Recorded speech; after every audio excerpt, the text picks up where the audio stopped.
Iginiit ni Senate Pro Tempore Ping Lacson na dapat respetuhin ng International Criminal Court ang jurisdiksyon ng mga lokal na hukuman sa Pilipinas sa anumang hakbang na kanilang isasagawa laban kina Senador Bongo at Senador Bato de la Rosa. Ito ay matapos pangalanan ng ICC ang dalawang senador na umano'y co-perpetrators ng drug war ni dating Pangulong Rodrigo Duterte. Si Sheena Torno magbabalita.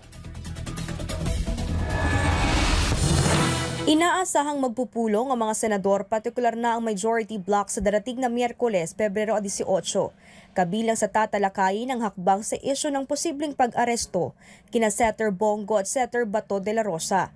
Ito ay matapos pangalanan ng International Criminal Court o ICC na co-perpetrators sa drug war case si dating Pangulong Rodrigo Duterte. Ayon kay Senate Pro Tempore Ping Lacson, kabilang din sa tatalakayin ng usapin ng immunity ng mga senador. Sa ilalim ng saligang batas, may limitadong proteksyon ng mga senador laban sa pag-aresto habang may sesyon ang Kongreso, partikular na sa mga kasong may parusang 6 na taong pababa. Binigyang din pa ni Lacson, sa oras na maglabas ng arrest warrant ng ICC ay kailangan itong idaan sa mga local court sa Pilipinas.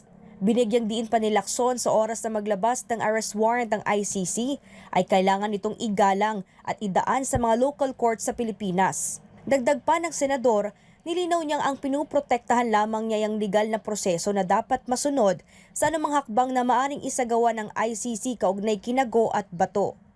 Samantala, una na ring pinabulaanan ni Go ang mga alegasyon dahil walaan nitong basihan at hindi patas. Wala rin anya siyang kinalaman sa mga alegasyong ito at hindi rin totoo na siya ay naging chief ng Presidential Management Staff noon. Git pa ni Senator Bongo, ginawa niya lang ang trabaho na naaayon sa batas ng tao at hindi rin ito magpapadala sa mga walang batayang akusasyon o alegasyon.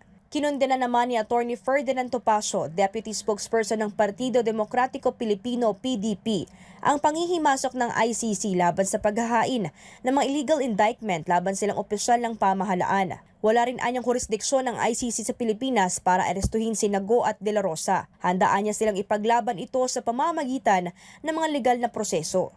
Sa ngayon, wala pang pahayag si Senator Bato de la Rosa sa usapin na ito. Matatandang dinala ng Administrasyong Marcos sa ICC sa dahig si dating Pangulong Duterte ng iligal kahit hindi pa man nililitis ng lokal na korte sa Pilipinas. Para sa Diyos at sa Pilipinas kung mahal, ito si Sheena Torno, SMNI News.